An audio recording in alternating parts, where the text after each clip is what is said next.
Greetings, YouTube. We all have our favorite game mechanics, whether they be OSR style or narrative style or hero or D20. It doesn't matter. We all have our favorites. And we all have our variations that we like of the core game mechanics. When D20 was the big kid on the block, there were lots and lots of variations of D20 thanks to the OGL, which I still contend is the greatest gift the role-playing community has ever received. And they pushed the core mechanics in different directions. You've seen this in GURPS Lite, and there are generic versions like PDQ and other systems out there that have been presented to the world so that other people may use their core mechanics in new and different ways. But they don't have to reinvent the wheel, which is really nice if you don't have to reinvent the wheel, because sometimes it's hard to create an entirely system for yourself that doesn't look enough like another system that you're going to get sued. So when the manufacturers of those systems say, yeah, go ahead and use our system, our generic version of our system, we give you permission, life gets a lot easier for a lot of developers. But we all have our limits. We may get to a point where we've tweaked the core mechanic that we like the most, and we've added something here or taken something away there, and then we get the system really kind of humming the way we like it. But if you add just one more thing to that finely tuned machine for yourself, it breaks for you. That's the last straw that breaks the camel back. And in the title of this video, it says X+1. And that extra thing, that is the +1 I'm discussing.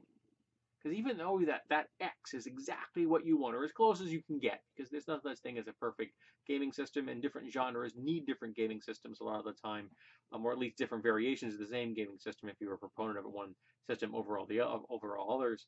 Even you're going to admit that, okay, yeah, I can't really play this version in that genre. I need this version that's different, but it's bailed off the same thing. Like if I were going to run superheroes right now, I would be using Mutant as Mastermind 3 or DC Adventures. If I wanted to run post-apocalyptic game right now, I'd grab the 1992 edition of Gamma World and probably throw in some D20 rules to fill the gaps, because that game does have holes in it. That's the kind of thing I could probably do on the fly. But there are things that are going to get added to any of this, which are going to be that +1 that I don't want. And if a system has that +1, no matter how well received it is by other people, I don't want that +1. It's utterly subjective. There is nothing objective about this in any way, shape, or form. I freely admit this. I am not saying that it is. It is completely subjective. But it doesn't mean it's any less valid. And for me, for example, one of those +1s would be hit locations. Oh, I don't want hit locations. I find them just tedious. Having to track different bodily effects if you've got a hit location, or if you've broken hit points down into, the head is X percentage of your hit points, and torso is another percentage, and your arms are another percentage. Yeah, no. That's what video games are for. Let the engine take care of that kind of thing. Fallout 4 seems to do a pretty darn good job of that. Well, a number of the Fallout games seem to do a really good job of that. Good, go with that. I don't think it has any place in a tabletop role-playing game. It's just too tedious for me. Another a version of that is ablative armor.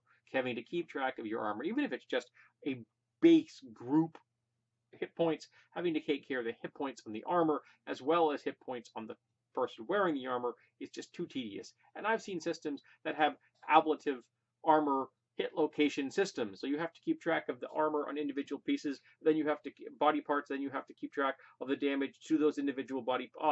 No, thank you. But another one I don't like is player currency, not character currency, and there's a difference in my mind. Now, character currency are things like your power points if you're running Pathfinder or 3.5 psionics. You get a pool of power points. You get to spend them on your psionic abilities. At the end of the day, if they're all gone, before the end of the day, if they're all gone, you can't use your powers anymore. Sorry, it's the way it is. I don't have a problem with that. Kai points or chi points for monks, no problem. Grit points for the gunslinger, no problem. I don't have an issue with that kind of. Apparently, I have a head cold. Cut me a break. And I have no problem with that. That's in character accounting that I'm okay with. Just the player has to take care of that internal character process for themselves. No one else has to do it. And if the GM isn't running a character, an NPC that has some sort of character currency, they don't have to worry about it. And let's face it, if a battle is going to last, 30 rounds, I'm very likely not going to have to worry about how many power points that wizard, that psionic character is using, unless they're using some real high-end abilities and they're spamming that puppy. But I don't like player currency, like action points or resolve points or whatever the heck you want to call them. I recently had somebody talk to me about the fact that in their interpretation of resolve points, it's no different than character points like power points for psionics. And I contend that it is, because it's on top of those power points. It's that +1 that I don't want.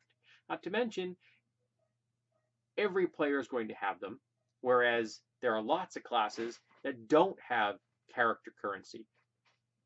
Sorcerers, fighters, rogues, you get clerics, tons. You could have an entire party made of characters and none of them have any form of character currency.